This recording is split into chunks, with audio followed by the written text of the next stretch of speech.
सिर्फ़ शेख बनने की बीमारी बिहार में अरजाल मुसलमानों को नहीं हुई है, बल्कि बहुत सारे लोग ने हमारा मोमिन लिखा लिया है और ये लगेगा मिर्चाई वाला बात। लेकिन दर्जनों मेरे पास दर्जनों पुष्टि करने के लिए दर्जनों ऐसे उदाहरण हैं। मैं आपको ना कुछ साथी, कुछ दोस्तों को बड़ी तकलीफ़ हो रही है, अंदर से करा रहे हैं, वो कुछ बोल नहीं पा रहे हैं। 24 घंटा ज़ूम-ज़ूम करते रहते थे। ज़ूम-ज़ूम करके चुम-चुम होते रहते थे। आज के डेट में वो नहीं बता रहे हैं कि 1931 में 9 लाख 8 हज़ार हैं? 9 लाख 8 हज़ार 300 क्या था ना? 9,83,226 थे क्या और कब थे? किस किस 9 लाख अंसाजी बता रहे हैं 83,200 हाँ जी, 1931 क्या? में हाँ, 9,83,226 थे, तब जब झारखंड, बिहार की पॉपुलेशन 3 करोड़ के आस-पास थी। अच्छा। अच्छा, उस समय भी 3% थे, 3% के आस-पास ही थे, तब थे जब मोमिन कॉन्फ्रेंस का आंदोलन 36-47 और 37 और 37 में 47 के आस-पास वो का मामला चल रहा था, गोद में सलाम, नमस्ते, आदाब। आप जुड़े हैं पसमादा डेमोक्रेसी से और अभी जैसा कि आप देख रहे हैं 2-3 दिन से हंगामा हो रखा है। बिहार ने जातीय जनगणना रिलीज़ कर दी है। 1931 के बाद ये हमारे पास पहला मौका है कि हमारे पास एक ऑफ़िशियली डेटा मौजूद है, जिसके आधार पर हम बात कर सकते हैं। अच्छा, इस जातीय जनगणना की हम पसमादा व्याख्या करने की कोशिश करेंगे कि हमारी क्या आकांक्षाएँ हैं इससे और क्या संभावनाएँ बन रही हैं। तो पहली बात तो हम ये बता दें कि जो हमारा दावा था कि हम 85% हैं, तो तकरीबन वो दावा अभी अब ऑफ़िशियली डिक्लेयर हो गया कि हम 85% हैं। दूसरी बात कि जो ये कहते थे कि इस्लाम में कोई जाति, बिरादरी, भेदभाव नहीं है, तो वो भी दावा पूरी तरीके से फ्लॉप हो चुका है। हम भी उसी तरह जाति, उपजातियों में बँटे हुए हैं, जिस तरह से हमारी बहुसंख्यक हिंदू जाति बँटी हुई है। तीसरी बात कि हम उन जातियों के बारे में जो बात कर रहे थे कि जो जिनको हम दलित बोलते हैं, जो हमारे समाज में दलित हैं और अरविंद और दिलीप सिंह मंडल सर कुछ दिन पहले इसको नकार रहे थे, उनके अस्तित्व को ही नकार रहे थे। तो अब एक ऑफ़िशियली डेटा हमारे पास मौजूद है, जिसमें उन जातियों को जो समकक्ष हैं हिंदू दलित जातियों के उनके डेटा हमारे पास आ गए हैं। जिस तरीके से मेहतर है, उन्हीं के ऑब्लिक लगा के लाल बेगी लिखा गया, ऑब्लिक लगा के हलालखोर लिखा गया। तो इस तरीके से हम उस पे भी आज बात करेंगे कि 341 के ऊपर क्या अब एक नई बहस दोबारा से छेड़ी जाए, क्योंकि अब हमारे पास एक डेटा आ गया है, ठीक है? इसके अलावा इसकी क्या संभावनाएँ बन रही हैं? क्या ये मंडल कमीशन की तरह एक नई राजनीति भूचाल लेके आएगा? और क्या इसके जवाब में दोबारा कमंडल जैसी कोई घटना सामने आ सकती है? इस पे भी हम बात करेंगे। और हम जो ये डेटा कलेक्ट किया गया, इसके बारे में बता दें कि 2 चरणों में कलेक्ट किया गया था। पहले चरण में सभी घरों की संख्या दर्ज की गई थी। 17 प्रश्न की एक सूची तैयार की गई थी और दूसरे चरण में क्या किया किया था कि उपजातीय और सामाजिक आर्थिक स्थितियों के संबंध में डेटा एकत्रित किया गया था। तो इस तरीके से 2 चरण में हुआ था ये डेटा। तो इस डेटा के ऊपर हमारा अ, आरोप नहीं है कि ये डेटा, जैसे अभी कुछ साथी कुछ संगठन बोल रहे हैं कि ये डेटा गलत है ये, तो हम इस डेटा को स्वागत करते हैं और इसको सही मानते हैं। तो यहाँ से हम अपनी बात शुरू करेंगे और आज हमारे साथ फिरोज मंसूरी साहब जुड़े हुए हैं, जो पसमादा मुस्लिम समाज नाम के संगठन के राष्ट्रीय संयोजक हैं, पसमादा बुद्धिजीवी हैं, पहली बार हमारे चैनल पे आए हैं। उनका बहुत बहुत स्वागत है। मैं उनको आपसे इंट्रोड्यूस कराता हूँ। फिरोज भाई, बहुत बहुत स्वागत है। पहली बार आपसे हम जुड़े हैं और इंशाल्लाह आगे भी जुड़ते रहेंगे। तो पहले शुरुआत में फिरोज भाई, आप हमें ये बताएं कि इसके क्या मायने हैं? ये जो जाति जनगणना आई, इसके क्या मायने हैं? कैसे इसको आप देखते हैं? मैं आपको सोलो करता हूँ कि आप शुरुआती टिप्पणी दें। देखिए बहुत-बहुत शुक्रिया पसमानदा डेमोक्रेसी एक मजबूत आवाज़ है हमारे समाज के लिए और राष्ट्रीय स्तर पर अब इस चैनल को देखा जा रहा है। हम लोग बहुत मजबूती से लगातार देखते हैं, सुनते हैं। तो सबसे पहले तो थैंक यू कि आपने मुझे मौका दिया।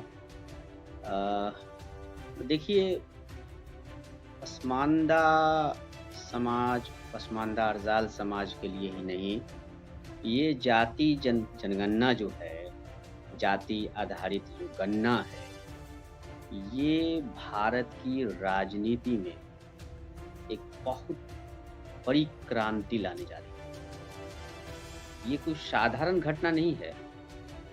ये 1931 के बाद, इतने साल के बाद, लगभग एक दशक माने कहा जाए कि एक पूरी शताब्दी 90 और शताब्दी का एक मामला है। इतने दिनों के बाद जाति जनगणना और जाति गणना, चूँकि एक थोड़ा-सा कंट्रोवर्सी रहा है कि गणना का जाति जनगणना करने का केंद्र को अधिकार है। लेकिन राज्य के निर्दिष्ट तत्व में ये स्पष्ट है कि आप किसी भी राज्य के सामाजिक, आर्थिक, शैक्षणिक विकास के लिए, अपने नागरिकों के विकास के लिए आप गणना कर सकते हैं, आप सर्वे करा सकते हैं। ये है और बिहार की सरकार ने सुप्रीम कोर्ट तक जो है दरवाज़ा खटखटाया और वहाँ से आदेश लेके आज के डेट में आपके सामने ये डेटा है। तो साधारण घटना नहीं है। मैं इसको एक भारत की राजनीति का एक अगला पड़ाव समझता हूँ। ये कोई मामूली बात नहीं थी कि 2 अक्टूबर को बापू के जन्म दिवस पर बिहार में जाति आधारित गणना का डेटा जारी हुआ, बिहार सरकार ने जारी की। ये कोई साधारण घटना नहीं, मैं इसको साधारण घटना नहीं मानता हूँ। इसलिए नहीं मानता हूँ कि आप याद कीजिएगा कि राष्ट्रपिता महात्मा गांधी ने कहा था कि अंतिम व्यक्ति की बात सुनी जानी चाहिए। अंतिम व्यक्ति तक हमारी जो है डेवलपमेंट की बातें, डेवलपमेंट जो है विकास जो है वो अंतिम पायदान तक, अंतिम व्यक्ति तक जानी चाहिए। मैं इस जाति जनगणना के माध्यम से इतना ही कहूँगा कि अंतिम व्यक्ति की गणना या अंतिम व्यक्ति को गिना गया है और जैसा कि आपने कहा, बिल्कुल सही कहा कि पहले आर्थिक गणना हुआ था, फिर घरों को गिना गया, पूरी तरह से सामाजिक, आर्थिक, शैक्षणिक तमाम जो एक इंडिकेटर है किसी भी सर्वे का, पूरी पैरामीटर के साथ उन्होंने काम किया। सरकार ने बहुत ही पारदर्शिता के साथ, बहुत ही सावधानी के साथ। हाँ, ये है कि कुछ एरर आ सकते हैं, कुछ एरर हैं। मैं मानता हूँ कि कहीं थोड़ी बहुत एरर है, लेकिन जो एक पैरामीटर है किसी भी सर्वे को करने का, वो बिल्कुल बिहार सरकार इसमें कामयाब हुई है और मैं इसे जाति आधारित गणना के लिए माननीय नीतीश कुमार जी को, आदरणीय लालू प्रसाद जी को, उप मुख्यमंत्री तेजस्वी यादव जी को और तमाम दल जो बिहार में सरकार चला रहे हैं, जिनकी सहमति से, और वो तमाम 9 दल, बाकी लोग भी जाति गणना को लेके सहमति जताए थे, उन सबके नेतृत्वकर्ता को मैं मुबारकबाद देता हूँ। ये बड़ी घटना है। ये साधारण घटना नहीं है, ये उसी तरह की घटना है जब आप जयप्रकाश नारायण के आंदोलन को देखते हैं, जिसकी क्रांति ने पूरे देश में लहर पैदा कर दी।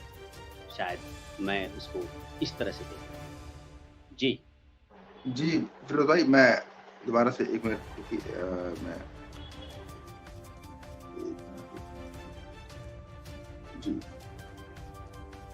जी फिरोज भाई, हाँ, जैसे आपने बताया कि ये साधारण घटना नहीं है और इसका एक बात ये भी कही जा रही है फिरोज भाई कि हमने एक दावा किया था कि हम 85% हैं, तो ये दावा तो क्लियर हो गया कि हम तकरीबन उसी 80 के करीब, 80-82 के करीब हम हैं। लेकिन क्या इस गणना ने जातियों को गिना, पसमानदा आंदोलन पे इसका क्या असर पड़ेगा? क्योंकि हम ये देख रहे हैं कि इनके अंदर विभाजन की भावना न पैदा हो जाए, लोग अपनी जाति के प्रति ज्यादा ही सजग हो जाएं, क्योंकि जाति से जमात की ओर जाने की प्रक्रिया तो फिर धूमिल हो जाएगी। तो इसको कैसे देखते हैं? देखिए, अभी हमको समझना पड़ेगा, पसमानदा आंदोलन अभी किशोरावस्था तक नहीं है। पसमानदा आंदोलन अभी बाल्य अवस्था में है, शिशु अवस्था से थोड़ा सा आगे आके बाल्य अवस्था में है। हमारा आंदोलन मैच्योर नहीं हुआ है, हमारा आंदोलन पीक पर नहीं है, हम शुरुआत में है। आप बाकी लोगों के हमारे लोगों के जातियों को आप देख लीजिए। कुर्मी समाज का वो सब जो है वो त्रिवेणी संघ चलाए थे और वो 100-150 साल पहले की बात है। 100-150 साल पहले का आंदोलन है। हमारा आंदोलन क्या है? अगर हम कहें कि पसमानदा आंदोलन फाउंडर स्थिति में मोमिन कॉन्फ्रेंस वाले आंदोलन से अगर उसको हम जोड़ते हैं, 1931 वाले से जोड़ते हैं या 37 वाले से जोड़ते हैं या 46 वाले से जोड़ते हैं, तब भी हम त्रिवेणी संघ के आंदोलन से तुलना नहीं कर सकते हैं। एक बड़ी लड़ाई, बड़े संघर्ष के बाद, बड़े त्याग के बाद यहाँ तक मामला पहुँचा था, हैं? 100 में न 90 भाग हमारा है और जगदेव का जो वो आंदोलन था, बिहार के जो लेनिन हैं, जिन्होंने कहा था कि माने पर पूरी तरह से आंदोलन आप सोचिए कि क्या त्याग थी, हत्या हुई, मर्डर हो गया आंदोलन करते हुए। माने उस धरना में उनको मार दिया गया, उनको पेशाब पिला दिया गया। पसमानदा आंदोलन के किस नेता को पेशाब पिलाया?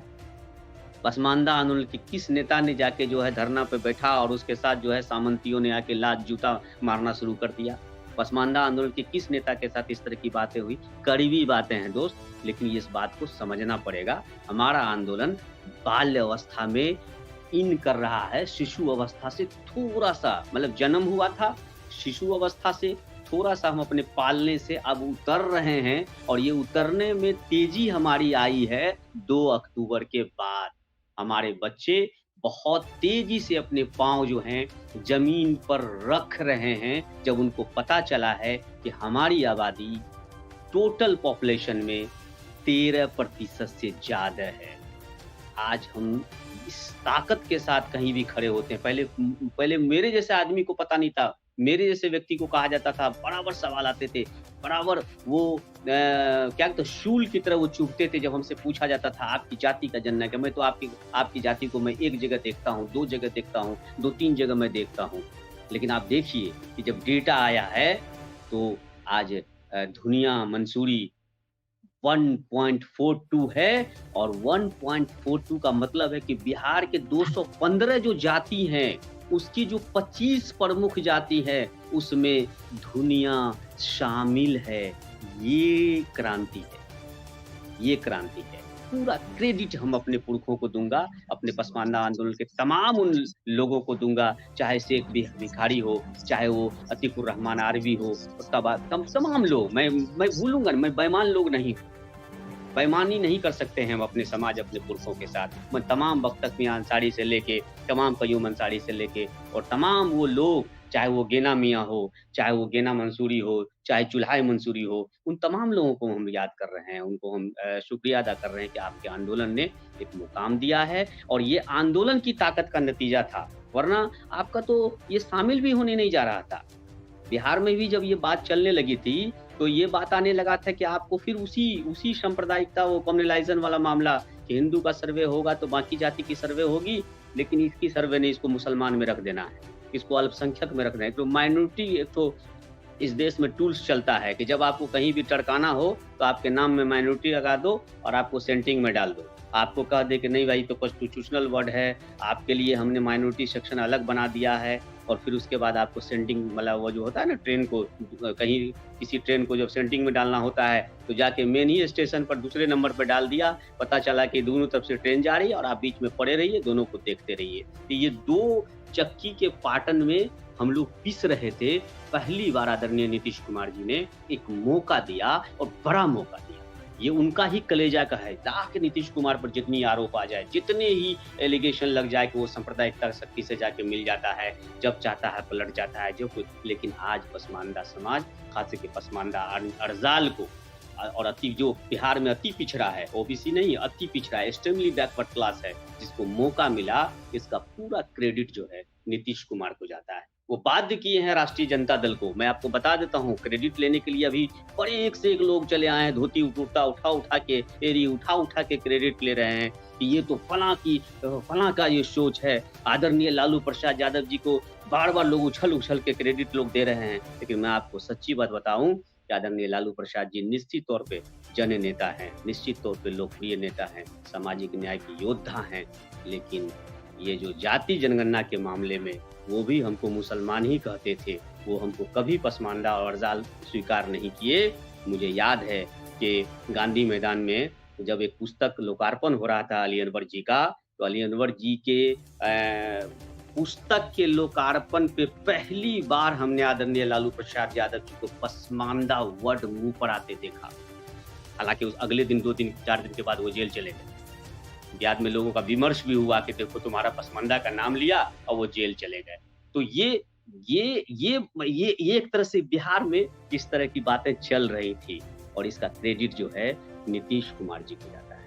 आप देखिए नीतीश कुमार पर लोग सवाल उठा रहे हैं। लोग कहते हैं कि ये गन्ना जो है वो अच्छा नहीं है, वो फेक है, उसको टेबल सर्वे लोगों ने कर दिया। देखिए टेबल सर्वे और ये सब बातें वो लोग कर रहे हैं ना, जो बड़ी-बड़ी दुकानें सजाए हुए थे।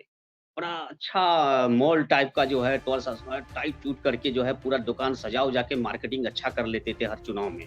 चुनाव से पहले वो जाके घूम-घूम के पूरे देश को बताते थे कि मैं इतना प्रतिशत हूँ।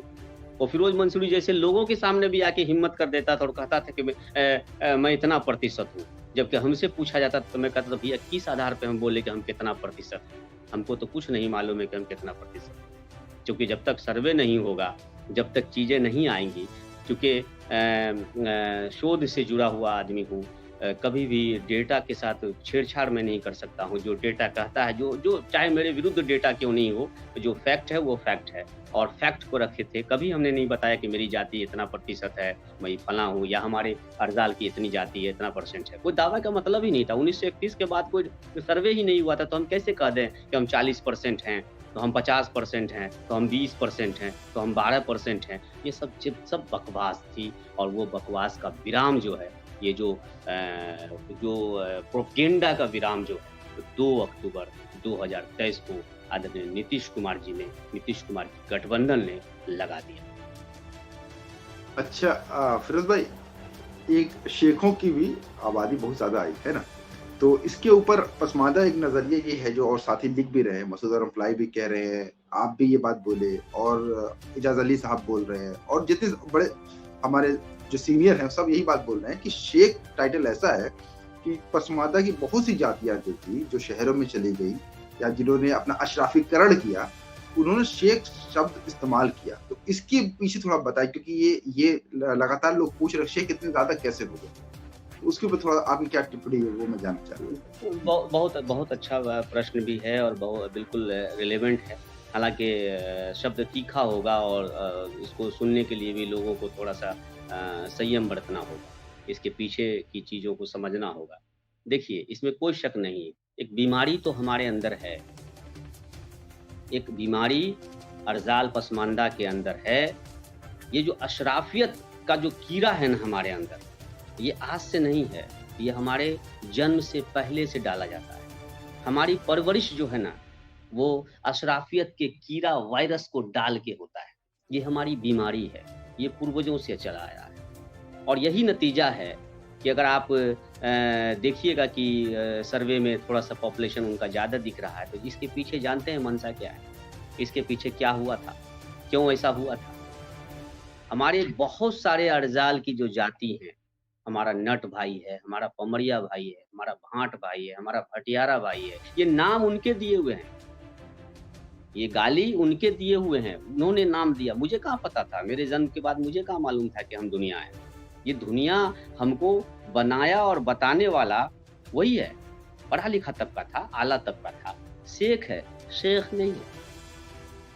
भारत में शेख है, शेख नहीं है। शेख का मतलब सरदार होता है। ये सऊदी अरबिया से थोड़ी आए हैं। ये माइग्रेट करके सऊदी अरबिया से आए हैं क्या? अगर कोई बात करता है कि मैं शेख हूँ, तो भई वो कब आए? किस जहाज़ से आए? वास्को डी गामा आ रहे थे तो उनके साथ चले आए थे क्या? ये सब भारतीय मूल के धर्मांतरित मुसलमान हैं। भारतीय संस्कृति कस्टम के लोग हैं। ये यहीं के लोग हैं।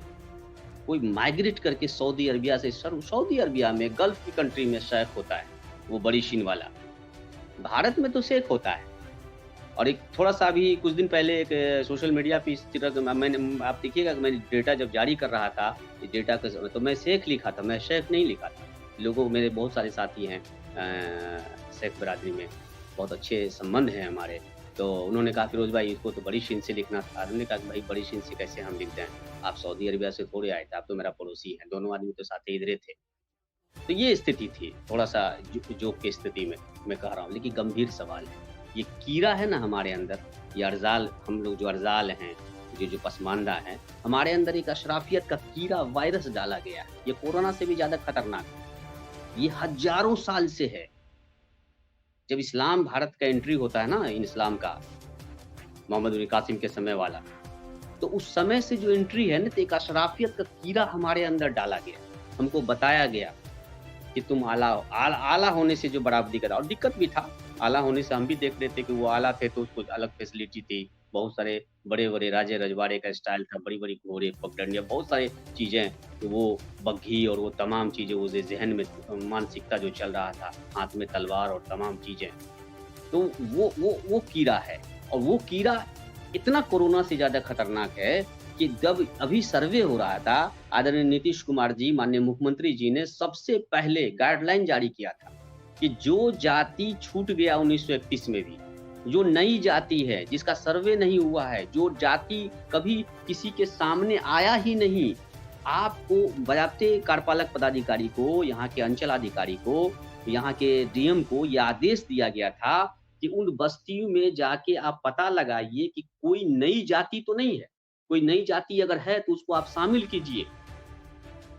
और शामिल का ये हाल हुआ कि जो पहले से जो हमारी जाति थी, जो हमेशा जिनको दबाया गया, जिन प दबा जिनको हर तरह से जलील किया गया, जो जाति का नाम ही अपने आप में गाली है। हैं? कोई भटियारा नहीं अपने को कहना पसंद करेगा, कोई भांट अपने को कहना नहीं पसंद करेगा, कोई नट अपने को कहना नहीं पसंद करेगा, कोई पमरिया नहीं कहना पसंद करेगा, कोई बख्खो कहना नहीं पसंद करेगा, लेकिन ये नाम उन्होंने हमको दिया। पढ़े लिखे थे, आला थे, बराबर थे, इस्लाम के जो बड़े जानकार थे। इस्लाम में है ना बराबरी, ये बराबरी वाले लोग थे, जिनकी बराबरी का पूरा ठेका इनके हाथ में था। टोटल इनकी मार्केटिंग करने का, ब्रांडिंग करने का इनके ही पास प्रोडक्ट था। यही इनका पूरा मार्केटिंग करते थे, मस्जिदों के मेंबर से, मदरसों के मेंबर से, बड़े-बड़े जलसे के मेंबर से। और इनके माध्यम से ही हमारे अंदर वो वायरस आया और इतना खतरनाक वायरस आया, जो कोरोना का वायरस भी उतना खतरनाक नहीं था कि इतना साल के बाद भी, 1000 साल के बाद भी आज हमारा बख्खो समाज का लोग इस बार भी जनगणना में शेख लिखवा दिए। धुनिया समाज का लोग, उत्तर बिहार के, मैं आपको बहुत ही ज़िम्मेदारी के साथ कह रहा हूँ कि उत्तर बिहार के जो मंसूरी हैं, जो धुनिया हैं, उन्होंने शेख मंसूरी लिखा दिया। आप ज़रा सोचिए, गजट में मंसूरी है नहीं, गजट में मंसूरी नहीं है, गजट में धुनिया है। अब जब हमारे टीचर उनके पास गए, उनसे पूछे आप कौन जात हैं? उन्होंने कहा मैं शेख मंसूरी हूँ। अब बताइए, शेख मंसूरी हैं और शेख मंसूरी जब वो सूची में ढूंढे तो उसको शेख मिला, मंसूरी नहीं मिला। उनको क्या मतलब था? शेख पे टिक लगा के निकल गए। तो ये जो मैक्सिमम अर्जाल की जातियां हैं, जिनको अभी भी कीड़ा काटे हुआ है अशराफियत का, जिसके अंदर वो वायरस है, काटा नहीं है, वायरस डाला गया है। ये बहुत ही अच्छे लैब में, अमेरिका के भी उतने उच्च क्वालिटी के लैब नहीं होंगे जितने हमारे इनके पास लैब था। ये उस लैब में बैठाए, उनको बताए कि हम लोग बराबर हैं, हम लोग साथ खाना खाते हैं, हम लोग साथ नमाज पढ़ते हैं, हम लोग साथ रोज़ा करते हैं, हमारा एक नबी, हमारा एक अल्लाह, हमारा सब कुछ एक, बस सत्ता में हिस्सेदारी खाली हमरा, जमीन में हिस्सेदारी खाली हमरा, कहीं लाभ के पद पर खाली हम, तमाम मदरसे के ठेका मेरे हाथ में, मस्जिदों का ठेकेदारी मेरे हाथ में, तुम मुक्तदिर हो। तो कड़वी बातें हैं, तीखा लगेगा, मिर्ची लगेगा, लेकिन ये वायरस हमारे सकते कि हमारी आबादी बिहार में 1 नंबर पे हम होते। मैं ये बेवकूफ़ी नहीं करने जा रहा हूँ। मैं संख्या में अपनी जाति को नहीं देखना चाहता। मैं ये जानना चाहता हूँ कि अर्जाल समाज का अगर नट का एक आदमी, अगर दुनिया का एक आदमी है, तो स्टेट की जिम्मेदारी है कि अंतिम पायदान के व्यक्ति को हम शैक्षिक रूप से, सामाजिक रूप से, आर्थिक रूप से, राजनीतिक रूप से कैसे बराबर करें। ये हमारी डेमोक्रेसी का जो है, ये हमारा कमिटमेंट है। इस देश के कॉन्स्टिट्यूशन का ये कमिटमेंट है, ये वादा है। इस देश का जो लोकतंत्र है वो ये वादा करता है। और इसीलिए मैं कह रहा हूँ कि बापू ने उस अंतिम व्यक्ति की बात, इसलिए मैं संख्या में नहीं जा रहा हूँ। ये बार-बार जो लोगों में बात आ रही है ना कि हमारा तो पॉपुलेशन 15% था, मेरे साथ बहुत जुल्म हो गया, हम 2% में हम कैसे आ गए, ये बेवकूफ़ी वाली बात है। अरे हम एक हैं, अगर भारत में हम एक हैं तो भारत का कॉन्स्टिट्यूशन उस एक व्यक्ति के नागरिक के प्रति ही उतना ही जवाबदेह है जितना 100 करोड़ नागरिक के प्रति, 140 करोड़ नागरिक के प्रति। हम इस कॉन्सेप्ट में जब तक नहीं देखेंगे, और यही में वो बात छुपी हुई है, कि पसमानदा आंदोलन जो है वो किसी जाति का आंदोलन नहीं है। पसमानदा अरजाल आंदोलन वो किसी जाति का आंदोलन नहीं है, एक जमात का आंदोलन है। और इस संदर्भ में हमको उसको देखना होगा, ना कि हिंदू मुसलमान में देखना होगा। 17% मुसलमान, तो मैंने लिखा, लोगों को कहा कि अगर तुम कहते हो कि यूनिटी कायम करने के लिए नहीं हम लोग को बंटना नहीं है, हम लोग को जाति बांट कर तोड़ दिया गया है, तो तुम यही बात नहीं कहना चाहते हो कि हम लोग यूनिटी में रहें, तो ठीक है 17% हम लोग यूनाइट हो जाते हैं, तो उधर हमारा जो भाई है, हिंदू भाई है, वो भी 81% यूनाइट हो जाता है, तो मुंह तो अपनी तरह हो जाएगा। अगर वो हिंदू भाई हमारा 81% यूनाइट हो जाएगा, तो तुम्हारा फार्मूला कहाँ जाएगा? इसलिए हिंदू मुसलमान का यहाँ मामला नहीं है, यहाँ मामला है इस देश के कॉन्स्टिट्यूशन में साफ रिजर्वेशन का मामला है। यहाँ मामला है कि कैसे दबे कुचले समाज को मुख्य धारा में लाया जाए। इसलिए इस देश में एससी है, एसटी है, ओबीसी है, ईबीसी है, ये मामला है। यहाँ हम किसी धर्म के लिए मैच नहीं खेल रहे हैं कि 11 प्लेयर हम लोग 17 प्लेयर इधर आ जाओ और 81 प्लेयर उधर चले जाओ। और ये जो फार्मूला जो कल से जिनको 3% 2% जिसका नंबर आ गया है, जो हमारा अशराफ भाई है, जो कल से वो अभियान चलाना शुरू करते, वो अक्टूबर से ही अभियान चला रहे हैं कि हमको तो बांट दिया गया, मुसलमानों को बांट दिया गया। मुसलमान को बांट नहीं दिया गया, मुसलमानों को आपने बांटा था। मुसलमान को कोई नहीं बांटा।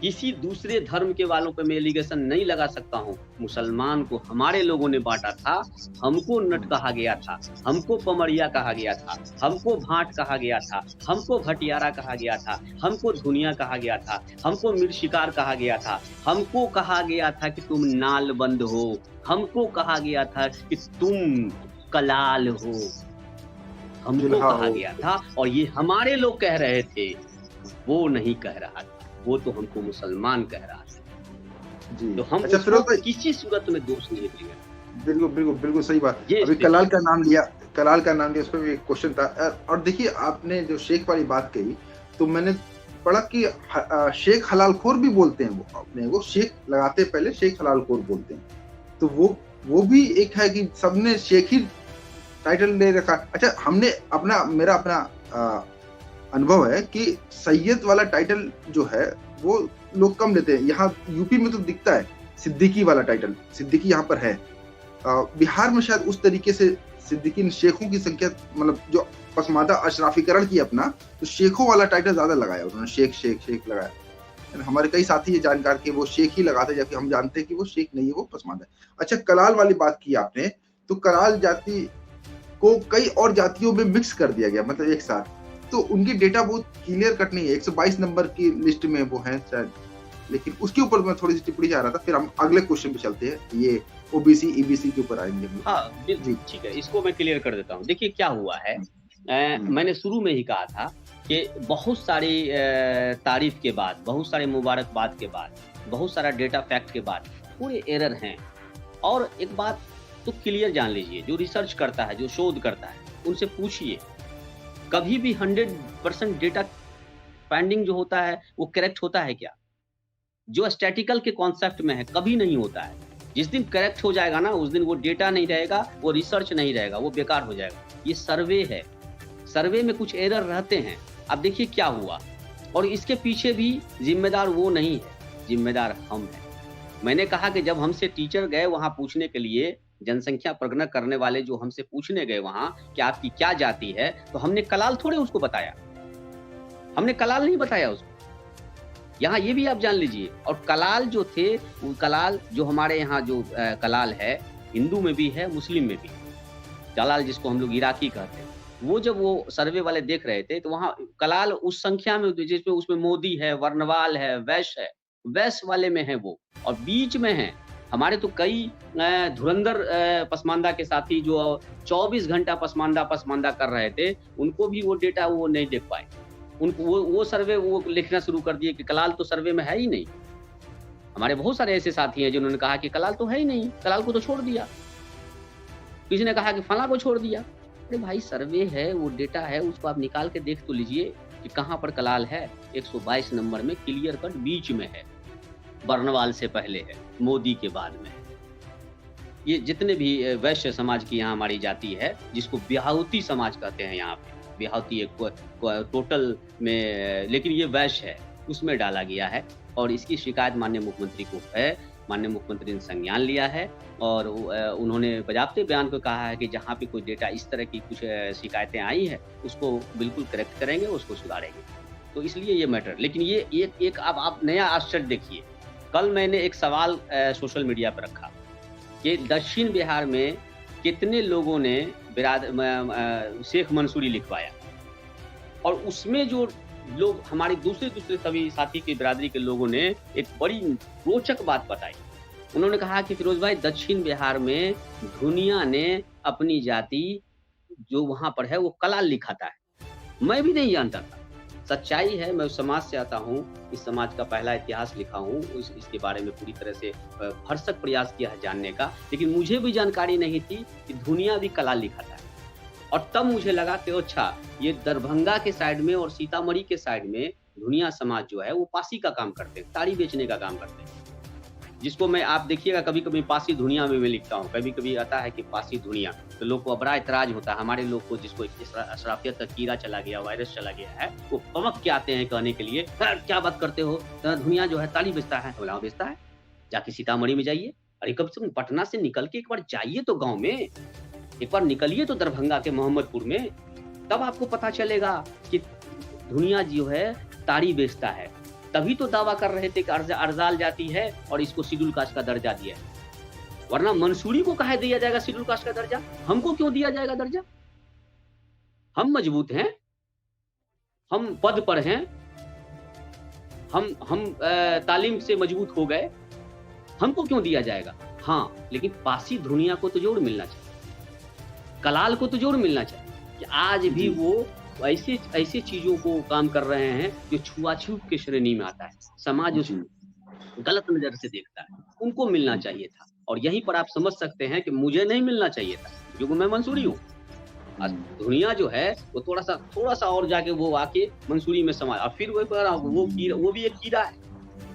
मैं फिर कह रहा हूँ ये भी एक वायरस है, क्योंकि ये नाम मेरा नहीं दिया हुआ है, ना मंसूरी मेरा नाम दिया हुआ है, ना दुनिया मेरा नाम दिया हुआ है, ना नदाफ मेरा नाम दिया हुआ है, ये नाम हमको दिया गया है।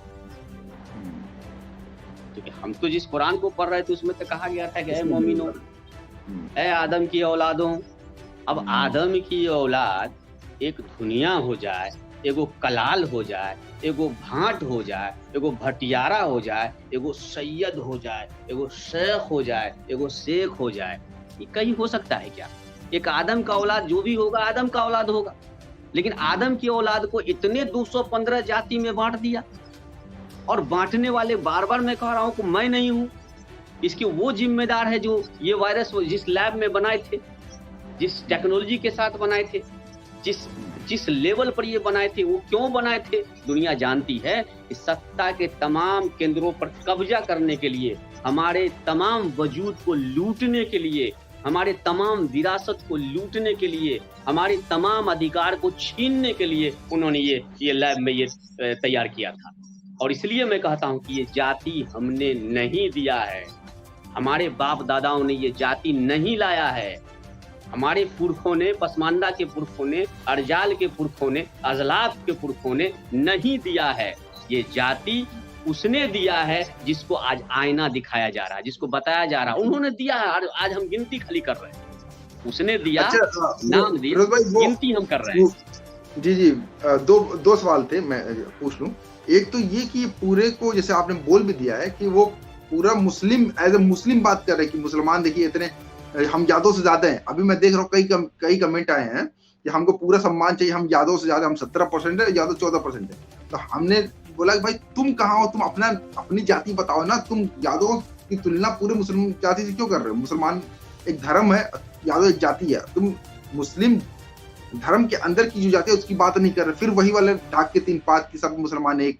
दूसरी चीज फिरोज भाई, कई साथी थे अरविंद जैसे या दिलीप साहब जैसे, दिलीप मंडल जैसे, कुछ दिन पहले वो लोग इस बात को लेके बहुत एग्रेसिव थे कि दलित मुसलमान नाम की कोई चीज नहीं होती, उनका अस्तित्व नहीं, और उनको नहीं मिलना चाहिए 341 के तहत दलित आरक्षण। तो ये डेटा जो आया है, ये किस तरीके से दलित मुसलमान के पक्ष में दोबारा से बात करने के लिए मजबूर करेगा हमारे पॉलिसी मेकर को? तो उसके ऊपर थोड़ा-सा टिप्पणी कर दीजिए। देखिए, आप छोड़ दीजिए दलित मुसलमान, छोड़ दीजिए शेड्यूल कास्ट, आप छोड़ दीजिए ईबीसी। सत्ता तय करती है कि आपको कहाँ रखना है। आज डेटा आया है ना, आज से पहले वही दुनिया था, आज से पहले वही मंसूरी था, आज से पहले वही अरजाल था, आज से पहले हमारा वही रंगरेज था, आज से पहले वही दर्जी था। डेटा आज आया है। सत्ता तय करती है। ये कोई हमारे साथी अगर कह रहे हैं कि मुसलमानों में दलित नहीं होता है, ठीक है, आपको मुबारक हो। ठीक है, आप अभी हमारे जो हैसियत है, हमारी हैसियत को देख के आपकी बातें हैं। आपको याद होना चाहिए, उत्तर प्रदेश के आंदोलन में काशीराम जी जब आंदोलन शुरू किए थे, कोई स्वीकार किया था क्या? कोई समझते थे क्या कि चमारों की कितनी जाति है, कितनी आबादी है? कोई मानते थे क्या? बाबा साहब अम्बेडकर जब अपने आंदोलन को शुरू किए थे, उस समय तो एक से एक मूर्धन्य राजनेता थे ना पूरे देश में। गांधी जैसा प्रकांड विद्वान, नेहरू जैसा प्रकांड विद्वान, एक से किसी ने माना क्या बाबा साहब अम्बेडकर को? किसी ने स्वीकार किया क्या? किसी ने स्वीकार नहीं किया। लेकिन अपनी ताकत के बल पर, संघर्ष के बल पर हमारा शेड्यूल कास्ट का भाई, हमारा बहुजन भाई मनवा दिया ना, उसी कांग्रेस पार्टी से मनवा लिया ना, उसी प्रथम प्रधानमंत्री आदरणीय नेहरू से मनवा लिया ना, अपने को शेड्यूल कास्ट करवा लिए ना। पूना पैक्ट देख रहे हैं ना, वो जबरदस्ती हुआ ना, कर लिए ना, मान लिए ना। कैसे होता है? इसलिए इसमें नहीं पड़ना है। मैं तो आपको पहले आज की डेट में कह देता हूं कि जिस दिन हमारा ये 13% जो अभी हमको डेटा मिला है, जो मैं मान के चल रहा हूं कि आज भी हम 13% नहीं, अगर हमारी ईमानदारी से सर्वे होती, हमारे लोगों को अशराफियत का कीड़ा नहीं काटा होता, हमको शेख मंसूरी करने की स्थिति नहीं होती, हम जो दूसरे जात में हमारा जो कोई नट भाई, पोमरिया भाई, भाट भाई, ये जो शेख लगाने की बीमारी नहीं होती, तो आज हम 15% होते। 99% बिहार में हमारी आबादी होती, लेकिन उसके बावजूद भी ये जितनी आबादी हमारी है ना, वो बहुत है। भारत की राजनीति को चेंज करने के लिए, भारत की राजनीति को परिवर्तन करने के लिए ये 13% कम नहीं है। ये 13% वो है कि अगर 13% 19 में मिल गया, अगर 13% 14% में मिल गया, अगर 13% 36% में मिल गया, तो आप समझ सकते हैं कि भारत बिहार की राजनीति कंप्लीट जो है यू टर्न हो जाएगी। और ये काम जारी है। शुक्रिया अदा करना चाहिए माननीय नीतीश कुमार को। लोग आरोप लगा रहे हैं, लोग आज कह रहे हैं कि डेटा में मैनिपुलेट हो गया, हमारा जो है टेबल हो गया। तो नीतीश कुमार तो कुर्मी जाति से था ना, मुख्यमंत्री वही थे ना। अपना जाति को 8% कर लेने में उसको कौन माइकाला रोक देता? पूरा IAS तो उन्हीं का है, पूरा प्रधान सचिव तो उन्हीं का है। मंत्री यहाँ बिहार में कोई बने, लेकिन मंत्री प्रधान सचिव भी बिहार के मंत्री होते हैं। पूछिए ना हमारे सभी मंत्री से जाके, हाल पूछिए ना। 9:30 बजे मुख्यमंत्री जाते हैं, तो अब 9:30 बजे जाते हैं हमारे माननीय मंत्री। ये है नीतीश कुमार। तो कर लेते 8%, 2% कैसे हो गए? वो 2% उनका डेटा आ रहा है। तो डेटा में कहीं भी सर्वे के करने में, साइंटिफिक करने में, सर्वे लेने में, जाने में, हाँ हमारी कमी रह सकती है। मास्टर साहब नहीं गए होंगे, मास्टर साहब उस घर पर नहीं गए होंगे, मास्टर साहब टेबल कर लिए होंगे, या मास्टर साहब तब जिस समय गए होंगे उस समय आप नहीं गए होंगे। और इसके पीछे भी और बहुत सारे कारण हैं। बिहार आपको पता है ना, पलायनवादी स्थिति बिहार की है। बिहार के जो मैक्सिमम लोग हैं, बड़े घरों के लोग हैं, वो माइग्रेट किए हुए हैं दिल्ली, मुंबई, कलकत्ता, असम। भारत का कोई ऐसा कोना नहीं है, भारत की ऐसी कोई राजधानी नहीं है जहां बिहार के परिवार का एक सदस्य बाहर नहीं रह रहा। ऐसी स्थिति में जब यहाँ पर घरों का सर्वे हो रहा था, उस समय आपको वहां रहना चाहिए थे। हमारे पास कई ऐसे महत्वपूर्ण लोगों का फोन आया है, जिम्मेदार लोगों का फोन आया है। उन्होंने हमको कहा है कि मेरा ही सर्वे नहीं हुआ। उन्होंने मुझे साफ कहा कि मेरा सर्वे नहीं हुआ। हम घर वाला सोचा कि हम पटना रहते हैं, और पटना वाला सोचा कि हम घर पर लिखवा लिए हैं। इस तरह के सैकड़ों उदाहरण हैं बिहार में, वो धीरे-धीरे आ रहे हैं। और आपको मैं एक बात और बताता हूँ, सिर्फ़ शेख बनने की बीमारी बिहार में अरजाल मुसलमानों को नहीं हुई है, बल्कि बहुत सारे लोग ने हमारा मोमिन लिखा लिया है। और ये लगेगा मिर्चाई वाला बात, लेकिन दर्जनों मेरे पास दर्जनों पुष्टि करने के लिए दर्जनों ऐसे उदाहरण हैं। मैं आपको नाम बता सकता हूँ, आपको बता सकता हूँ कि गांव डुमरा, प्रखंड गोनाहा, बेतिया, पश्चिमी चंपारण में हमारे मोमिन भाई की अच्छी खासी आबादी है। अंसारी भाई, जिसको जोल्हा भाई आप कहते हैं 1931 वाले। और वहां पर अब 10 घर धुनिया था। जानते हैं उन्होंने क्या लिखवाया है? मोमिन। उसमें से 2 आदमी अपने को खुद को पठान लिखवाए, और उसमें से 2 ऐसा परिवार था जिन्होंने अपने को अंसारी लिखवा लिया। पटना चले आइए, पटना के सुल्तानगंज में चले आइए, मंडई में मैं कई परिवार को जानता हूँ, दुनिया है, और उन्होंने अपने को शुरू से अपने को वो कहते हैं कि हम अंसारी हैं। बहुत सारा उदाहरण है। आरा चले जाइए, आरा में नाम लेके मैं कह सकता हूँ। अब और हमारे तो एक बहुत ही मशहूर और बहुत अच्छे एक्टिविस्ट भाई हैं, जात के तेली हैं। टाइटल क्या लगाए हुए पता है? अंसारी। हमारे एक दोस्त हैं अरवल के, धुनिया हैं, फादर के टाइटल में लगा हुआ अंसारी। उसको छोड़ दीजिए, बिहार में शिक्षा पदाधिकारी रह चुके हैं, जिला शिक्षा पदाधिकारी धुनिया जाति के, और उनका टाइटल है अंसारी। दर्जनों सैकड़ों उदाहरण हैं जो लोगों ने अपने नाम के आगे टाइटल लगाया, या मोमिन में कन्वर्ट चले गए या शेख में चले गए। इसलिए मैं संख्या पे नहीं कह रहा हूं, संख्या हमारा एक ही है। स्टेट की जिम्मेदारी है हमारी शैक्षिक, सामाजिक, राजनीतिक, आर्थिक तमाम चीजों की बराबरी में लाने की जिम्मेदारी स्टेट की है।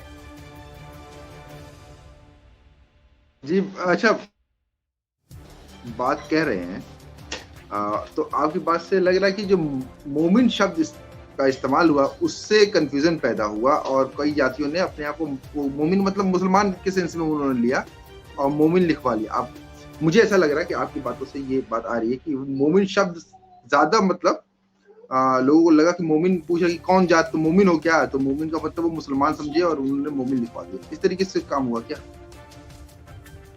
एक और बार बिल्कुल इसमें कोई शक नहीं है कि जो नाम हम लोग का रखा गया था उस नाम में तो थोड़ा सा गाली लगता ही था। नाम तो था नहीं, वो गाली था, तो गाली को ही जाति का नाम दे दिया गया।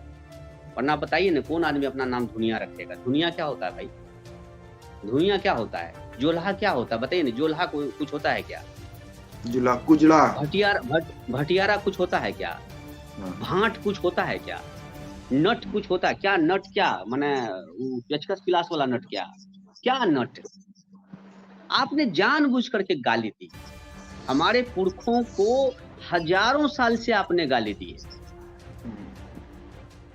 और बहुत कायदे से आपने इस्लाम का जो वो चोला लब्बा झब्बा ओढ़ा, बर्दाश्त किए हैं। आप नहीं बोल रहे थे, और इसलिए आप लोग कहते थे ना कि आइए इंटरव्यू में आइए, तीखा लगेगा। आप क्योंकि यहाँ साफ है ना, यहाँ पर वो बुखार छुड़ाना है ना, तो हमको वहाँ कड़वी दवा लेनी पड़ती है। बीमारी को दूर भगाना है ना, तो कड़वी दवा। ये कड़वी सच्चाई थी। नहीं बोलते हैं हमारे लोग, हाँ मिलाते हैं, क्योंकि सुबह उठ के उसके साथ उठना बैठना है।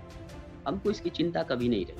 आप लोग कई बार ने कहा कि नहीं आइए इंटरव्यू में आइए। क्यों इंटरव्यू? कैसे इंटरव्यू? क्या इंटरव्यू दें? झूठ बोले? हाँ मिलावे। गाली दिया है पुरखों को। ये जितनी जाति आप देख रहे हैं ना, 215 जाति में हमारी जो जाति 50 जातियां हैं, वो गाली है। और ये वो लोग हैं जो मेंबरों पे हमको कहते थे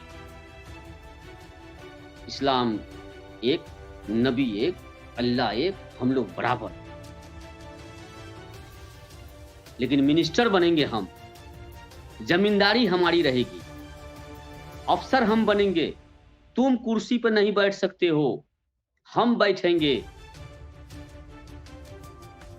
अब छोड़िए, आप देखिए ये कैसे खत्म होगा मैं आपको बता देता हूँ। सांस्कृतिक लड़ाई लड़नी पड़ेगी। ये पसमानदा अरजाल में ये जात जात का चक्कर से हम उसके चंगुल में हैं। हमको बताया गया ना मंसूरी, ये फंसने का मामला है। एक जात, शोषित की जो जात होती है ना, गरीबी, हम लोग वाला, ये गाली सब जितने जात है ना, ये सब गाली, इसको हटाना होगा। और जब सांस्कृतिक लड़ाई हमारे धर्म, जिस तरह हिंदू समाज सनातन धर्मियों ने लड़ा, कुशवाहा ने लड़ा, यादवों ने, अहीरों ने लड़ा, मेहता ने लड़ा, उन लोगों की तरह हमको लेना होगा। उनके तरह हमको, हम अपने यहाँ आके, ये जो हमारा ऐन मौके पे धर्म का चोला आ जाता है। जब आपको देखिएगा कि जब आपकी आजादी की बात होगी, मुक्ति की बात होगी, ये इस्लाम में ये लोग आके एक बार कहेगा ये बांटने वाली बात है, मुसलमानों के साथ जुल्म हो रहा है, इस्लाम खतरे में। याद रखिएगा, ये धर्म का खतरा वही बोलता है ना जिसको अपनी दुकान जाने का चिंता होता है। ये धर्म का खतरा दुकान जो चला रहे हैं ना, उनको, जिसको लगता है ना कि मेरी दुकान लूटने वाली है, मेरी दुकान हटने वाली है, मेरी दुकान हटा दी जा रही है, उसको खतरा होता है। और इस देश में धर्म का खतरा किसको होता है, पूरी दुनिया देख रहा है वो क्या कर रहे हैं। और ये धर्म का खतरा जहां उनको होता है ना, उसी तरह हमारे यहाँ भी होता है। और ये हमारे यहाँ उनको होता है जो मेंबरों पर बैठे हुए हैं। मेंबरों को समतल क्यों नहीं करते हो? मेंबरों को बराबर क्यों नहीं करते हो? ये क्यों दिखाते हो कि तुम ऊपर हो? ये सेट को हटाना होगा। बराबरी तब आएगी जब मुक्तदी और इमाम दोनों साथ बैठेगा। ये जब तक इमामों को हम मेंबरों पर बैठाएंगे ना, और ये लोग उसको कंट्रोवर्सी में हमको न फंसा दे, जाके हम पे फतवा जारी करने के लिए चल जाएगा, देखिए इमाम के साथ जो है बेइज्जती हो रही है। मैं उस संदर्भ में बोल रहा हूँ कि ये जो बराबरी का ये जो बीमारी है ना, कि आप 4 सीढ़ी ऊपर बैठेंगे और हम मुक्तदी हैं तो हम नीचे बैठेंगे। आप हमको लेंस मत दिखाइए कि हम आपको देखने के लिए ऊपर बैठते हैं, नहीं, ये माइंड सेट है। आला अदना, ये जिस दिन आला अदना को बराबर कर देंगे ना, भारत में पसमानदा मुसलमानों की क्रांति आ जाएगी। और ये पसमानदा पर भी बार बार जब मैं परहेज करता हूं, मैं बता दूं कि पसमानदा पर भी मेरे जैसा व्यक्ति परहेज करता है, क्योंकि लोगों ने क्या किया ना, ये अपनी जागीर बना लिया इसको। कुछ लोग हैं जिनको लगता है उसी तरह जैसे ये अशराफियत का कीड़ा जैसे उनको काटे हुआ है, उसी तरह कुछ लोग हमारे बीच के थे जिनको लगता था कि ये हमारी जागीर है। ये जब तक ये कीड़ा है ना, यही अशराफियत है। पसमानदा में भी ये है ना कि हम पसमानदा, मैं पसमानदा, मेरा पसमानदा, यही कीड़ा है, यही वायरस। इसको खत्म करना होगा। मतलब कि कल्चरली जब तक हम सांस्कृतिक रूप से अटैक नहीं करेंगे, सांस्कृतिक रूप से यूनाइट नहीं होंगे, बेटा बेटी की शादी नहीं करेंगे, भोज भात साथ नहीं करेंगे, उठे साथ बैठेंगे नहीं, तब तक ये हमारी जाति खत्म नहीं होने जा रही है। मुझे खुशी है कि बिहार में थोड़ा सा कल्चरली हम लोग नजदीक हुए हैं। अंसारियों में मंसूरी की शादी होने लगी है, मंसूरी की अंसारी में शादी होने लगी है। मैं ये देख रहा हूँ, ये थोड़ा सा हुआ है। हम लोगों ने अपने घर से इसकी शुरुआत की है, प्रयास में किया हूँ। हम लोग लगे हुए हैं कि ये सांस्कृतिक हमको मुलाकात करना होगा। ये तब जाके पसमानदा का जो पैरामीटर है वो मजबूत होगा और सबको लगेगा कि मैं पसमानदा हूँ। अभी दिक्कत क्या हो रहा है ना, कि होता क्या है कि सब पसमानदा कहता है कि पसमानदा पसमानदा, लेकिन एक मन में एक आदमी रखे हुआ है कि नहीं, हम ही पसमानदा, बाकी कोई पसमानदा नहीं। ये चुपचाप जो कोना में जाके डील वाली बात है, कोना में जाके जो यही अशराफियत है। अच्छा, मैं आपकी बातों को फिरोज भाई आपकी बातों को और सिंपल कर देता हूँ। ये जो अंसारीवाद, मंसूरीवाद, राइनवाद, ये जितने वाद है ना, ये आंदोलन को खा जाएंगे। ये अशराफवाद है, ये कीड़ा है, ये खाता है हमारे आंदोलन को। ये और ये इस सर्वे ने ये साबित कर दिया कि कोई भी संख्या इतनी बड़ी नहीं है पसमानदा की, किसी भी जाति की, जो अपने दम पर पूरा आंदोलन चला ले। तो अपनी जाति खोल से आप नहीं निकलेंगे, उनकी बात नहीं करेंगे, जो संख्या में आपसे कम है, उनके लिए सुनिश्चित नहीं करेंगे सीट, वो तो जीत के आएंगे नहीं लोकतंत्र के माध्यम से। तो उनके लिए आपको रिजर्वेशन का माध्यम रखना होगा। विद इन आपके संगठन में कोई क्राइटेरिया होगा ना कि भाई एक बक्को चुना जा सके, एक पमरिया चुना जा सके, संख्या कम है, वो इलेक्शन से तो नहीं आ पाएंगे, उनको तो अब सीट सुनिश्चित करके दीजिए, है ना। तो ये तो खतरा है, और ये खतरा नहीं इसको ध्यान देंगे और इस पे नहीं एक बात करेंगे तो हमने देखा है कि मोमिन कॉन्फ्रेंस का हाल क्या हुआ, खत्म हो गई, है ना, एक कमरे में आके सिमट गई। जबकि हम आसिम बिहारी को पढ़ते हैं तो ऐसा लगता था कि ये आंदोलन पता नहीं कहाँ जाके रुकेगा। जब उनकी राइटिंग पढ़ते हैं तो ऐसा लगता कि पता नहीं क्या था, है ना। अब्दुल कयूम अंसारी ने भी जो डील की, सही की गलत की अलग बात है, लेकिन अब बताना मैं चाह रहा हूँ कि आज भी उन्हीं खतरों से हम लोग दो चार हैं। और आपस में मैं ये फिरोज भाई ये भी देखता हूँ कि जब आपस में कोई ना इत्तेफाकी पैदा होती है तो एक दूसरे को जातिगत गालियां भी दे देते हैं। और ये पदाधिकारियों के लेवल पर ये बात हो जाती है, तो बड़ी गंदी बात है कि आप इस तरीके से, हम जातिवाद के खिलाफ खड़े हुए, हम उसी कीचड़ में खुद अपने आप को देखने लगते हैं, है ना। अच्छा, थोड़ा सा बातों को आगे ले जाते हैं, ये ओबीसी और ईबीसी का। तो अब हम ये बात, जैसे हम बिहार का एक मॉडल है, ओबीसी में ईबीसी है ना, तो इससे पता चलता है कि उनके अंदर एक जैसा नहीं है। तो क्या पूरे देश में ओबीसी का विभाजन के आप समर्थक हैं कि ओबीसी का जो वर्ग है उसको विभाजित किया जाए, ईबीसी उसमें बनाया जाए ओबीसी वर्ग के अंदर? देखिए, मैं आपको पहले ही कहा कि सत्ता तय करती है कि कितने भाग में विभाजन करना है। सत्ता जिसको देना होता है ना, वो अपने हिसाब से उसको दे देती है। बिहार में क्या हुआ था, पूरे देश में शेड्यूल कास्ट है, लेकिन बिहार में महादलित हो गया। सत्ता ने तय किया कि ये हमको परेशान कर रहा है, ये वर्ग है जो हमको परेशान कर रहा है, तो उन्होंने क्या किया, दलित में महादलित कर दिया।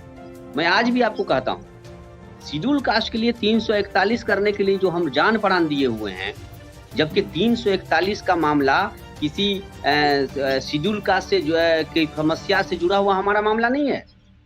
341 इस देश में हमको इसलिए नहीं मिल रहा है कि वो मामला सीधा धर्मांतरण से है। जी, बिल्कुल, मैं आज भी कहता हूँ, नहीं अगर ये शेड्यूल कास्ट में वो कहीं कोई मामला नहीं है। लोग जो बार-बार बोलते हैं, ये पूरा आंदोलन जो आपका 341 फ्लॉप कर गया या फ्लॉप करने जा रहा है या कभी भी आपको इसका उम्मीद नहीं होने जा रहा है, इसके पीछे यही वजह है, धर्मांतरण। कोई नहीं चाहता है धर्मांतरण होना। आप चाहते हैं क्या कि मेरा आदमी जो है शिफ्ट करके कहीं दूसरे जगह चले जाए? अच्छा, मैं इसपे फिरोज भाई एक अच्छी बात मैं जोड़ रहा हूँ। मसूद अली फलाई साहब ने कही थी कि आपको धर्मांतरण एक मुद्दा है जिससे आपको डर लग रहा है, मतलब बहुसंख्यक के लिए बोले तो धर्मांतरण के ऊपर कोई कानून लाइए कि धर्मांतरण को आप वो कर दीजिए, कानूनन प्रतिबंध लगा दीजिए। हम इस कानून के साथ चले जा रहे हैं, लेकिन आप 341 के प्रतिबंध हटा दीजिए। अगर आप धर्मांतरण का मुद्दा, तो धर्मांतरण के ऊपर एक कानून लाइए। नहीं, मसूद आलम साहब जो बोले हैं वो बिल्कुल सही बोले हैं। थोड़ा सा उसमें ऐड हम करना चाहेंगे। बिल्कुल, उन्होंने बहुत सही लॉजिक दिया और सही बात बता रहे हैं, लेकिन मैं थोड़ा सा उसमें ऐड कर देना चाहता हूँ। मामला सिर्फ धर्मांतरण से ही मामला नहीं है जुड़ा हुआ, मामला सत्ता से है कि लाल किला पर किनका कब्जा होगा, कब कब्जा होगा, कब कब्जा करना है। आपको हैरत होगी कि अभी जो वर्तमान सरकार है, जितनी पॉलिसी ये लाए हैं, जितना भी ये कानून पास किए हैं, जानते हैं ये कानून किनका था? ये कांग्रेस का ड्रीम था। जीएसटी कांग्रेस का ड्रीम था, 370 कांग्रेस का ड्रीम था। जितना भी बेचैन हुए हैं हमारे देश के लोग कि नहीं, ये अभी जो वर्तमान सरकार है ये जालिम सरकार है, ये जुल्म किया है हम पे, हमारे तमाम अधिकारों को ले लिया, ये कांग्रेस का एक ड्रीम को इन्होंने सच साबित कर दिया। या यूं कहें कि कांग्रेस ने अपने ड्रीम को इसको सामने रख के अपना ड्रीम पूरा कर लिया, जो वो कांग्रेस चाहते थे।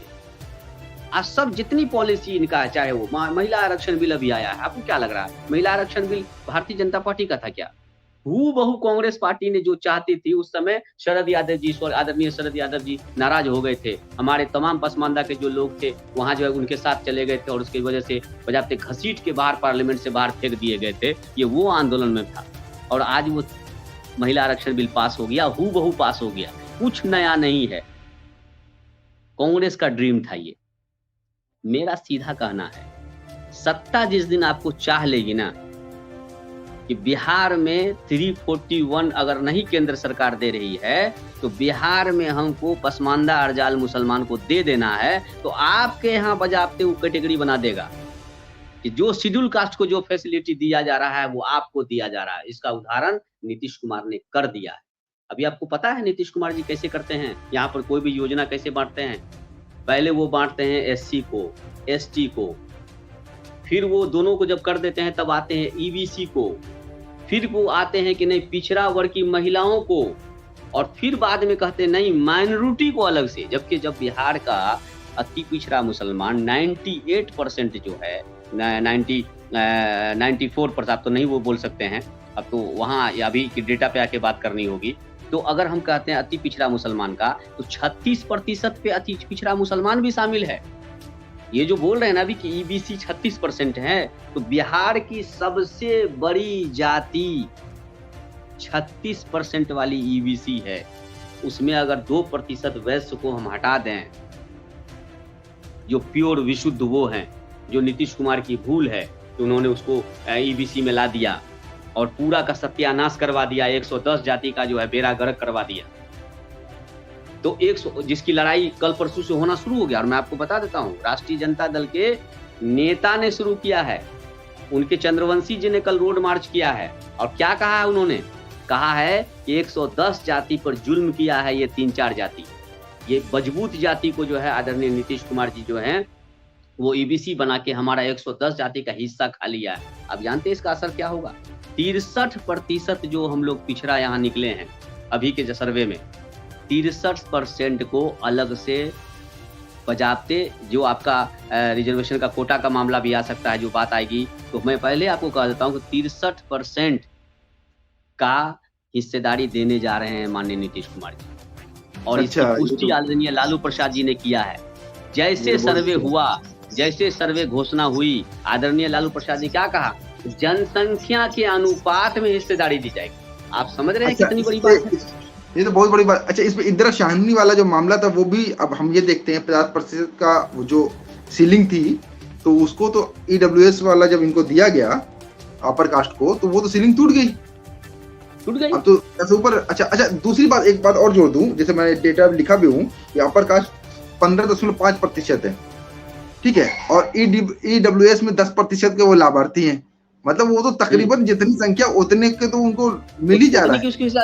यही बात तो आदरणीय लालू प्रसाद जी कह रहे हैं कि जनसंख्या में हिस्सेदारी, जनसंख्या के अनुपात में हिस्सेदारी देना है। आप देखिए कितनी बड़ी बात वो नेता, कितना बड़ा विजनरी, कितनी बड़ी बात वो कह के निकल गए हैं, कितनी बार बात उन्होंने कह दी, और इतना बड़ा इम्पैक्ट पूरे देश में पड़ने जा रहा है कि ऑटोमेटिक वो पहले जब ये 2 अक्टूबर को ये बात आ गई कि वो 10% है, 15% है, तो कल कैबिनेट ने मालूम है क्या पास किया है? कल कैबिनेट में आया है कि बिहार की न्यायपालिका में भी ईडब्ल्यूएस को रिजर्वेशन दिया जाएगा। अभी तक ईबीसी को दिया जा रहा था, अब वो ईडब्ल्यूएस भी आ गए। मतलब सबसे पहले उन्होंने स्वर्ण को दे दिया, अब तो वो नहीं बोलेंगे ना, अब कैसे बोलेंगे? और तब वो 63% की आप बात करेंगे, कहेंगे अब जब आपको चिंता नहीं हुई, आपको हमने दे दिया है, तो मेरे 63 पे आप हमको 50% का बैरियर मत दिखाइए। हमारी इतनी आबादी है तो हम उसके हिसाब से अपना सर्वे करके उतना हम ले लेंगे। और जब 63% है, 36% अति पिछड़ा है, तो 13% पसमानदा अरजाल मुसलमानों को भी हिस्सेदारी मिलेगी। क्योंकि हमारा जो शेख भाई है वो तो 15% में 10% वाले में तो जाके जज बनने जा ही रहे हैं। जी। कल ही पास हो गया, कैबिनेट का मीटिंग में क्लियर हो गया, उन्होंने सबसे पहले दिया है। तो कहीं भी ये प्रॉब्लम अब बिहार में नहीं है। बिहार ने पूरे देश को आईना दिखाया है, और ये बात उत्तर प्रदेश पे भी अब लागू होगा, ये बात मध्य प्रदेश पे भी लागू होगा, राजस्थान पर भी लागू होगा। उदाहरण पेश हो जाए। अच्छा, तो आपने इसको 2024 के संदर्भ में भी देख रहे हैं आपकी ये जो है बिल्कुल, 2024 ही नहीं देख रहे हैं, 2025 भारत की राजनीति परिवर्तन होने जा रही है। लोगों को लग रहा होगा ये बिहार का मामला है। भाई साहब, ये बिहार का मामला नहीं है, बिहार आंदोलनों की भूमि है। बिहार में आंदोलन जो होते हैं ना, वो गोद में पलते हैं, सीने के अंदर पलते हैं, और जब पल के बाहर आते हैं ना, तो पूरे देश देखता है। जयप्रकाश आंदोलन गुजरात में और महाराष्ट्र में और उत्तर प्रदेश में और दिल्ली में नहीं हुआ था, जेपी आंदोलन बिहार में हुआ। राष्ट्रपिता महात्मा गांधी जो है अपनी यात्रा उत्तर प्रदेश से शुरू किए थे। फिरोज भाई, पसमानदा आंदोलन हमारा बिहार से ही है। हम यूपी में बैठ के, दिल्ली में बैठ के बात कर रहे, तो उसकी जन्मभूमि तो बिहार ही है हमारी।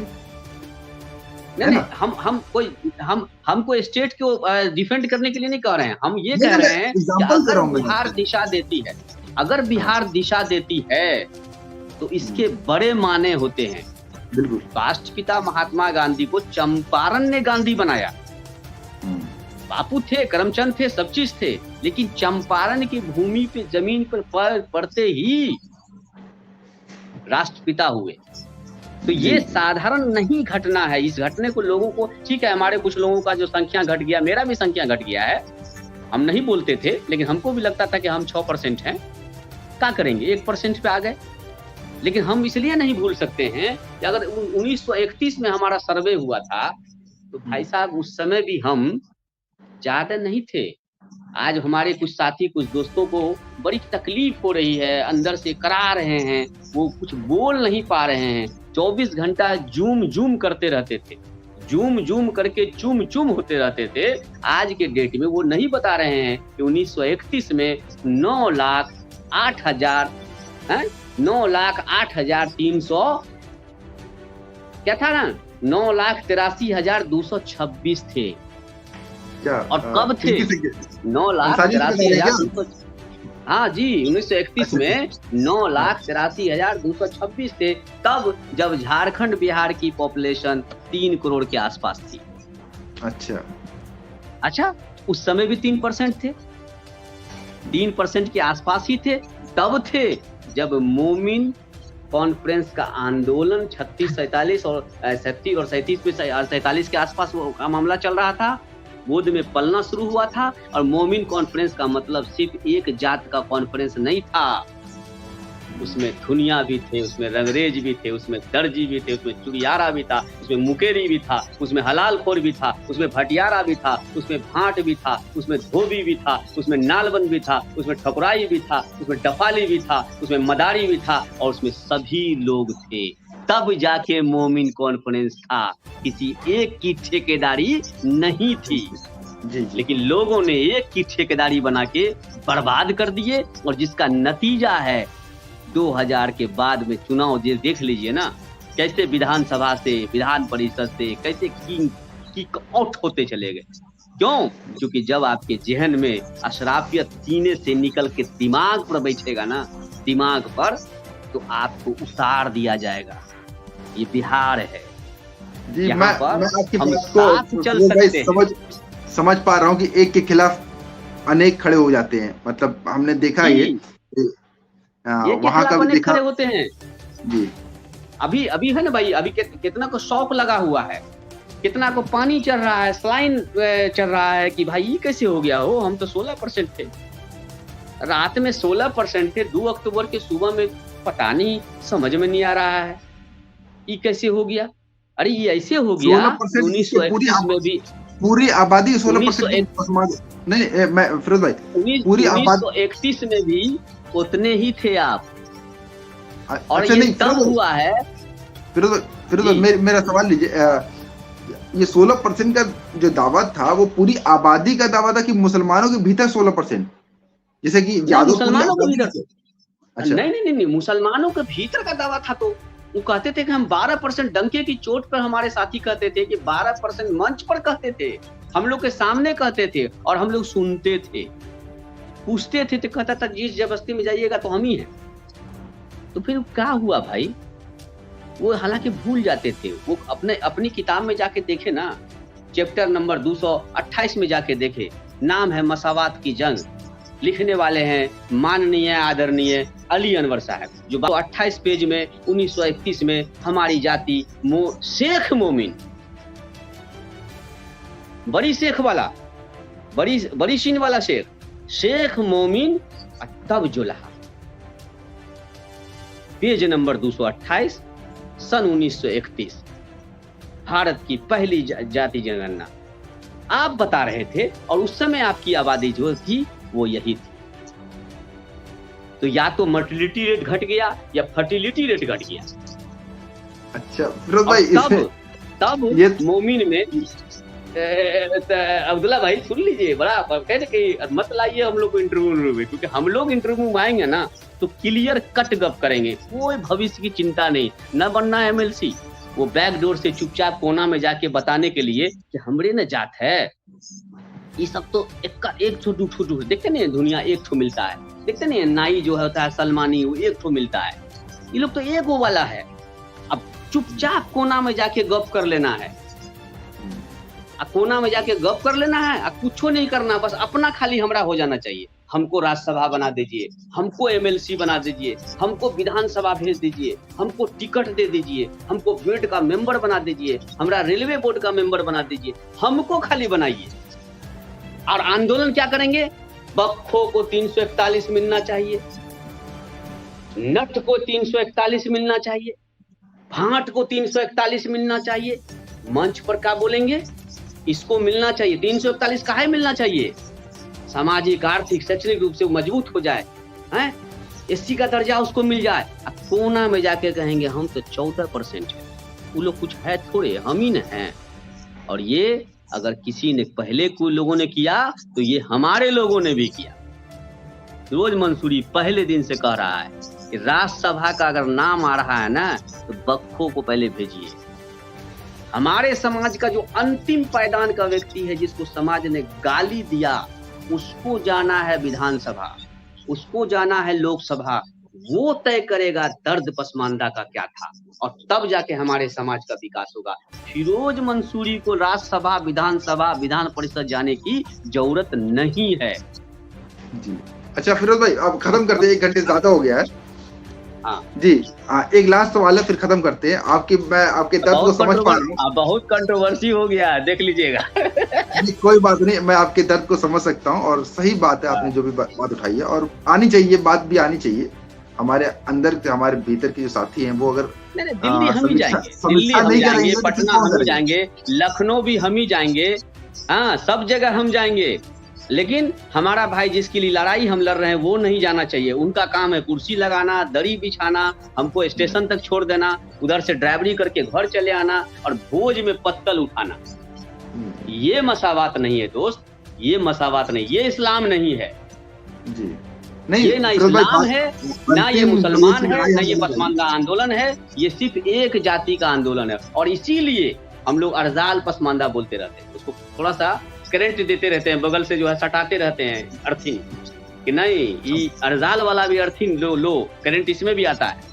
अच्छा फिर पसमानदा बोल के, ये पसमानदा वर्ड भी कहीं न कहीं लगता है अशराफियत का कीड़ा है। अर्जाल वाला थोड़ा सा अर्थिंग दीजिए उसको। आई भी शुक्रिया अदा कीजिए थोड़ा सा रंगनाथ मिश्रा कमीशन और जस्टिस सच्चर को, कि बेचारा कम से कम हमको वहां कैटेगरी बांट दिया। हमारे यहाँ मुंगेरी लाल कमीशन को दीजिए धन्यवाद कि उन्होंने कम से कम हम लोग को इस लायक समझा कि अपने समय में अति पिछड़ा में शामिल किया। और कर्पूरी ठाकुर को शुक्रिया अदा कीजिए कि कर्पूरी ठाकुर ने हम लोगों को जाति में रखा, वरना इस कमबख्ती के मारे के वही इन लोगों का तो वो हाल था कि ये लोग तो हमको रोड पर भी न रखता। अपनी जमीन तो छोड़ दीजिए, ये तो हमारा अपना दलान के बाहर भी नहीं रखता। बाथरूम जो लेटरिन रूम जहाँ शौचालय होता है वहां भी हमको बैठने नहीं देता। शुक्रिया अदा करना चाहिए कर्पूरी ठाकुर, मुंगेरी लाल कमीशन का। आपकी बात आ गई, मैं समझ गया आप जो कहना चाह रहे हैं, और यही पसमानदा आंदोलन की लड़ाई है कि जो सबसे संख्या में कम है हम उनके लिए लड़े, जो संख्या में जो ज्यादा है वो तो अपनी बात मनवा ही लेते, और वो जो हम अशराफ से लड़ते हुए अशराफ ना बन जाए। ये होता भी है कि हम जिससे लड़ते हैं, लड़ते लड़ते हम मालिक से लड़ते लड़ते खुद मालिक बनने लगते हैं। तो ये पेडागोजी ऑफ ऑपरेस किताब एक थी, उसमें हमने इसका रिव्यू भी हमने YouTube चैनल पर डाला है। तो कहीं ना कहीं हम उसी तरीके से सोचने लगते हैं। और फिरोज भाई जो बातें कह रहे हैं कड़वी जरूर है, लेकिन सुननी चाहिए।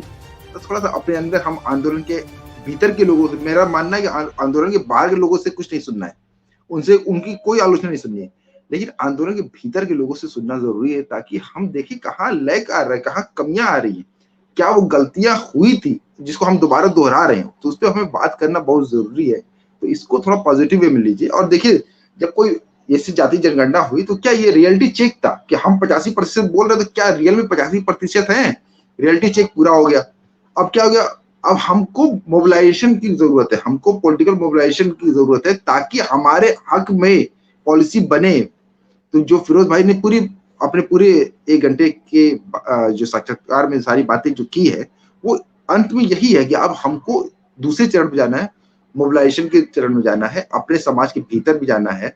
और फिर जब हम मोबिलाइज हो जाएंगे, जैसे फिरोज भाई बोले कि संख्या ऐसा थोड़ा ना कि 10 साल पहले हम 1% से कम हो गए थे, संख्या उतनी थी, लेकिन जब संघर्ष किया, जब मोबिलाइज किया अपने समाज को, जब चेतना लाई। देखिए आज फिरोज मंसूरी भाई बता रहे कि उनके समाज का एक बंदा गया सभा में। तो वो उसकी ज़रूरत है और सभी जो संख्या में जो कम हैं, उनके लिए हमें लड़ना होगा। ऐसी उम्मीद के साथ मैं आपसे विदा लेता हूँ। जय पस माता, जय हिंद।